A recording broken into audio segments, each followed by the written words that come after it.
Welcome to Nightmare Fuel Stories. Don't forget to like and subscribe if you enjoy the stories. The hum of the Aethelred was a lullaby I had come to depend on, a constant thrum against the vast, oppressive silence of the deep. For 12 years, the ocean had been my church, my laboratory, my obsession. Dr. Eris Thorne, deep-sea marine biologist, mapping the abyssal plains, cataloging the strange, bioluminescent life that thrived in crushing darkness, chasing the ghost of the unknown. Our current expedition was meant to be routine, a comprehensive survey of the Mariana Trench's western flank, extending into a largely unexplored basin. Mundane, thrilling. The usual blend of scientific rigor and the primal awe of being so far from the sun. I sat hunched over the main console in the control room, a cavernous space bathed in the soft, flickering glow of monitors. The air smelled of ozone, coffee, and the faint, metallic tang of the ocean itself. On the main screen, the feed from ROV Nautilus 3 painted a desolate, yet beautiful, panorama. Miles beneath us, its powerful lights cut through the inky blackness, revealing a barren landscape of volcanic rock and sediment, peppered with the occasional bizarre-looking deep-sea creature, a tripod fish stilt-walking across the seafloor, a cluster of tube worms swaying gently in a hydrothermal vent. Anything unusual, Eris, Liam, my lead hydrographer, asked from his station to my right.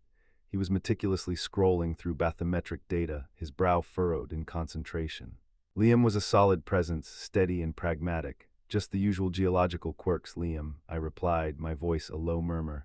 Looks like a particularly fractured section here. Might indicate some interesting tectonic activity, perhaps a new vent field. Running a preliminary scan for thermal plumes now, a junior tech, Maya, announced from the comms station. She was new, fresh out of Woods Hole, eyes bright with the thrill of her first deep-sea expedition. I leaned closer to the monitor, my gaze drifting across the Nautilus 3's path. My eyes, accustomed to seeking patterns in chaos, snagged on something. A faint, almost imperceptible regularity in the sonar returns. It was far below the ROV's current depth, near the edge of our mapping capability. A perfectly straight line, then another, intersecting at an exact 90-degree angle. Impossible. Hold on, I said, my voice suddenly sharper. Liam, can you rerun the passive sonar, focus on this grid coordinate, and get a higher resolution on the multibeam from this sector? I pointed to the anomaly on the secondary display, a faint green smudge against the deep blue. Liam swiveled in his chair, his eyes narrowing as he took in the data. Looks like artifacting maybe, Eris, or just a peculiar rock formation. Could be, I conceded, but a prickle of unease had begun to spread through me. The deep ocean was a canvas for nature's wildest art, but nature rarely drew perfectly straight lines or 90-degree angles on this scale. Not like that. For the next hour, the control room was a hive of quiet, focused activity. Liam reran the scans, Maya checked for interference, and I pored over every pixel of data, willing my skepticism to outweigh the growing certainty in my gut.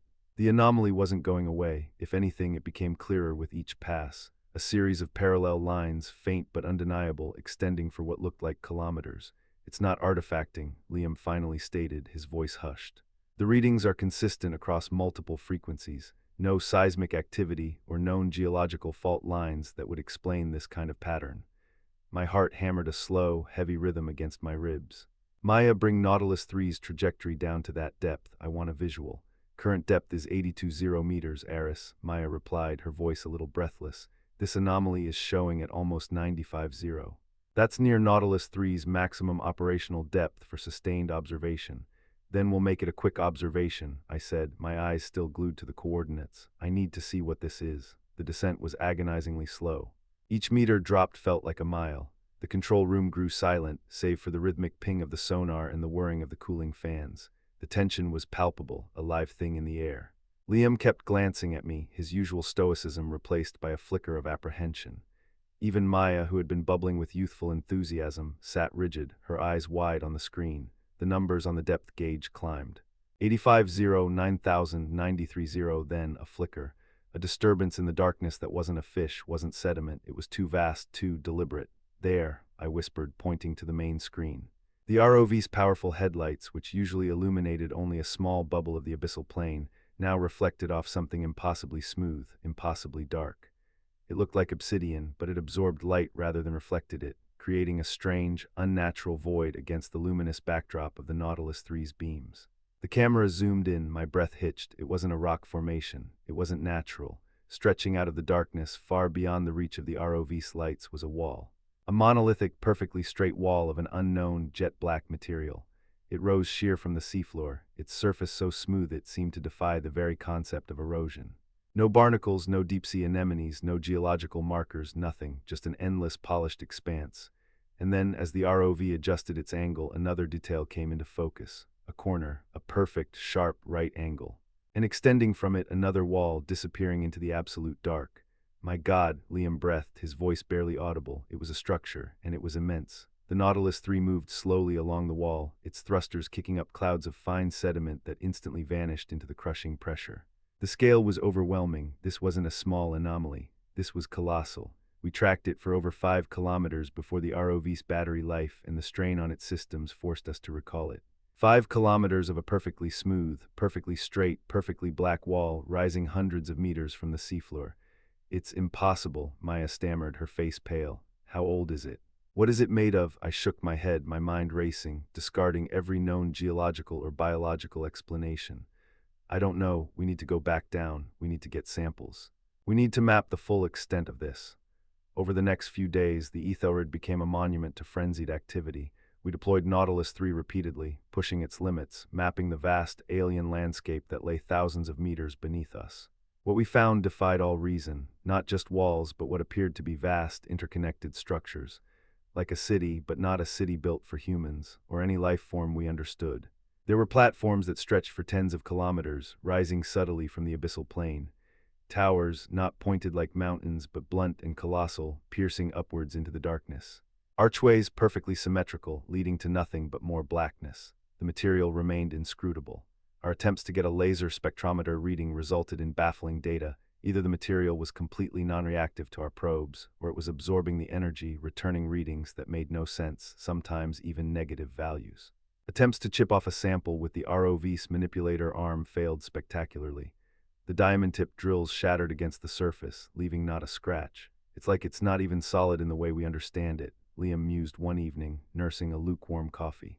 The density readings are off the charts, but it doesn't behave like any known material under stress. Or, I said, looking out the viewport at the churning, indifferent ocean, it's not meant to be stressed by us. The scientific excitement slowly began to curdle into something else. Dread, a cold, creeping unease that permeated the ship. The crew, initially thrilled by the prospect of a world-changing discovery, grew quiet. They saw the ROV feeds, the impossibly perfect geometries, the silent, looming presence of the structures. They saw the shattered drill bits, the baffling data, and they saw me. I slept little. My nights were filled with feverish dreams of impossible angles and vast, lightless voids. I'd wake in a sweat, the hum of the ship momentarily replaced by a faint, resonant thrumming that seemed to emanate from the ocean itself. During the day, I was consumed. Every waking moment was spent analyzing data, planning new ROV deployments, trying to make sense of the nonsensical. I became withdrawn, irritable, snapping at Liam and Maya when their questions touched on the practicalities of our mission, which now felt utterly irrelevant. Eris, you need to rest, Liam pleaded one morning. He had dark circles under his eyes, almost as pronounced as mine. We're pushing the Aethelred and ourselves to the brink. We've mapped almost 100 square kilometers of this thing. We have enough data to publish a dozen papers. Publish, I scoffed, running a hand through my disheveled hair. Liam, we haven't even begun to understand what this is. This isn't a ruin. This is something else. I stared at the main screen where a 3D rendering of the mapped structures rotated slowly. It looked like a vast, submerged machine, or a monument to a god forgotten by time, or a trap. I'm picking up anomalous energy signatures again, Eris, Maya announced, her voice tight. Very low frequency, sporadic but definitely there, originating from the deepest sections of the structure. Can we get a hydrophone array closer? I asked, my blood quickening. Nautilus 3 is already maxed out, Eris. We're risking system failure as it is. Then prepare the submersible. Liam's head snapped up. The deep quest, Eris, absolutely not. You know the protocols. Manned dives to this depth are for specific, critical sample retrieval or direct repairs only. We have no idea what that material is, what that energy signature means. It could be unstable. The Deep Quest was our pride and joy, a cutting-edge submersible capable of descending to full ocean depth. But it was a fragile shell against the crushing power of the abyss, and its use was reserved for extreme circumstances. This is extreme, Liam, I said, my voice rising. We've exhausted every other option. The ROV can't sample, it can't detect the full spectrum of energy. I need to see it with my own eyes. I need to feel what's down there. The words tumbled out, driven by a growing, irrational certainty. The structures were calling to me. not with sound, but with a silent, insistent tug on my consciousness. Liam stared at me, his concern etched on his face. Aris, you're not yourself. This isn't sound science. This is an obsession. This is discovery, Liam, I retorted, slamming my fist lightly on the console. This is the biggest discovery in human history. Do you understand? This changes everything we know about life, about civilization, about our place in the universe. I have to go. He sighed, running a hand over his face. He knew arguing was futile. He knew the look in my eyes, the one that saw past the immediate danger, past the protocols, straight into the abyss of the unknown. All right, Eris. But we run full system diagnostics, a redundant comms check, and I'm personally supervising your descent.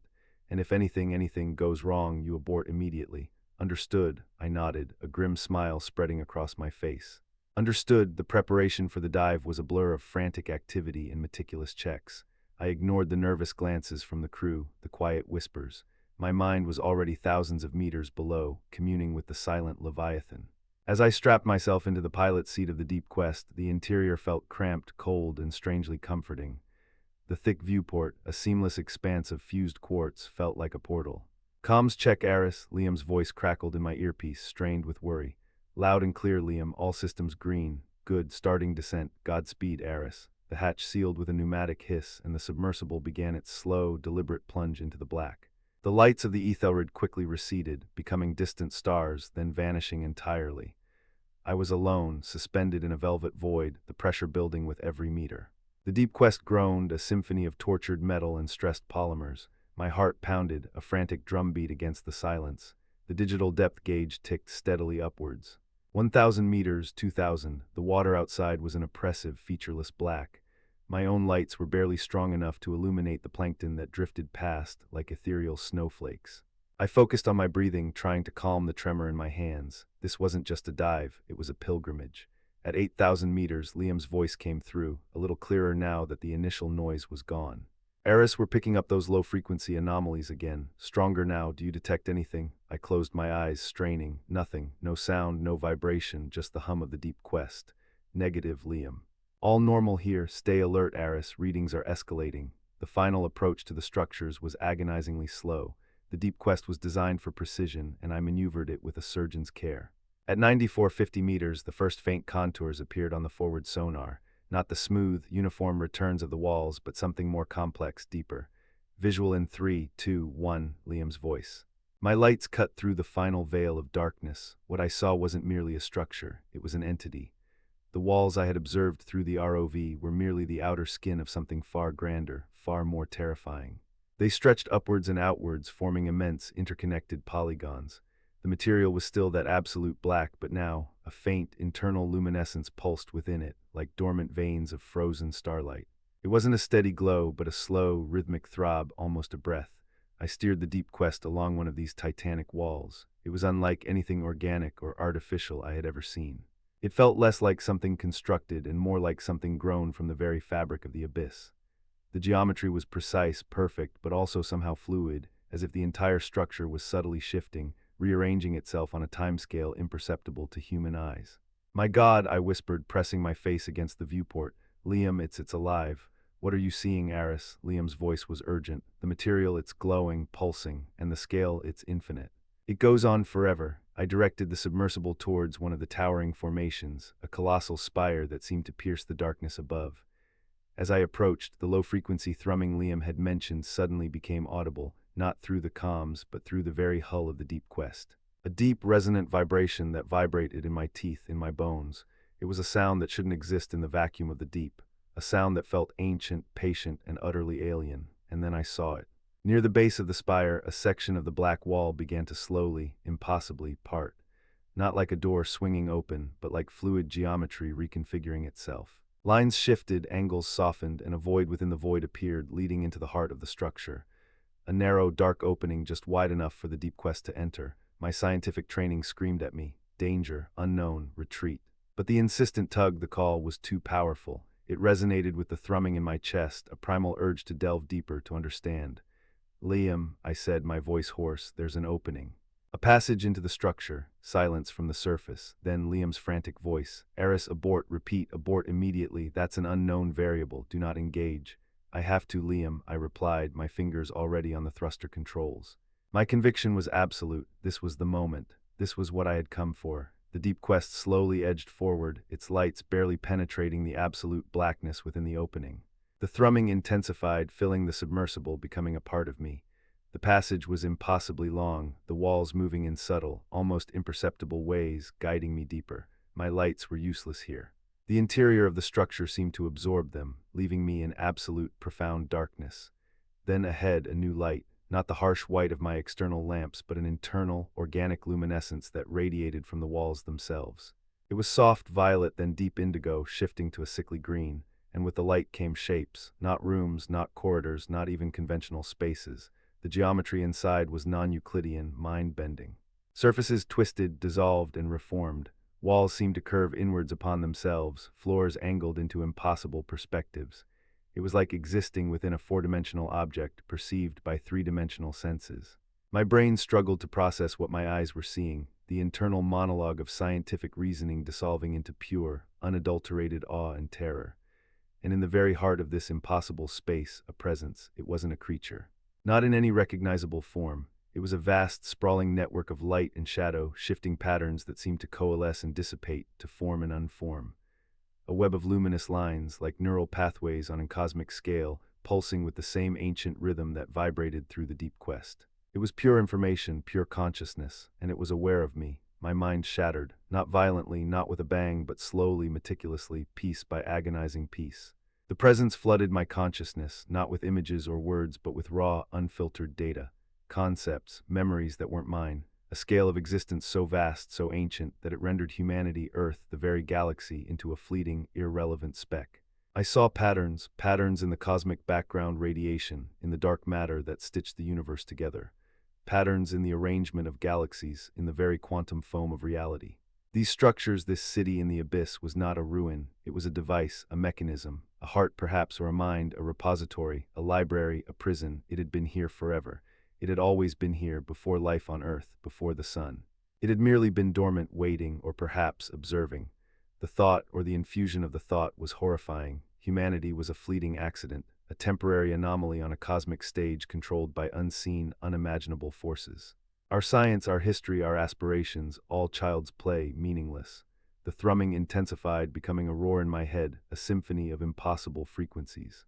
The shifting patterns in the central chamber began to coalesce, to solidify into something more defined, more terrible. Not a face, but an implication of a face. A vast, ancient intellect that had been observing, listening, perhaps even shaping reality from its abyssal throne. My comms crackled, Liam's voice distant, distorted, frantic. "Aris, do you hear me? Report, we're losing telemetry." "Aris, respond." I couldn't, my voice was a useless thing, my throat constricted, my lungs refusing to draw air. My eyes were wide, fixed on the impossible geometries, the terrible, sublime patterns that were now directly communicating with the core of my being. It wasn't malevolent, it wasn't benevolent, it was simply is. And its existence dwarfed everything. It had no need for intent, its purpose was simply to exist, and in its existence it influenced everything. It was the architect, the observer, the silent leviathan beneath the waves, below the earth, below the universe. The deep quest creaked, a final, despairing protest. The viewport, under the strain of the incomprehensible forces at play, began to spiderweb. Microfractures spread like crystalline veins, obscuring my view, but not the information that flooded my mind. I was falling, or rising, or simply dissolving. The last thing I understood, truly understood, was that my search for knowledge had not led me to a discovery, but to a revelation. A revelation of absolute insignificance. A profound, horrifying truth that would unravel the very fabric of human understanding, and I was now a part of it, integrated, assimilated, my consciousness stretching, thinning, becoming one with the infinite, ancient hum of the structure. A final, blinding flash of purple light, then darkness. Not the absence of light, but the presence of all darkness, the darkness from which everything sprang, and to which everything would eventually return. On the surface, the Aethelred rocked gently in the swell. Liam stared at the blank screen where the Deep Quest's telemetry should have been. Only a faint, persistent low-frequency hum registered on the hydrophones, a hum that seemed to emanate not from the abyss, but from everywhere, from the very core of the planet itself. A sound that, if listened to too long, could drive a man mad. And somewhere, thousands of meters below, a vast, ancient mechanism pulsed, forever watched by the newly assimilated consciousness of Dr. Aris Thorne, waiting.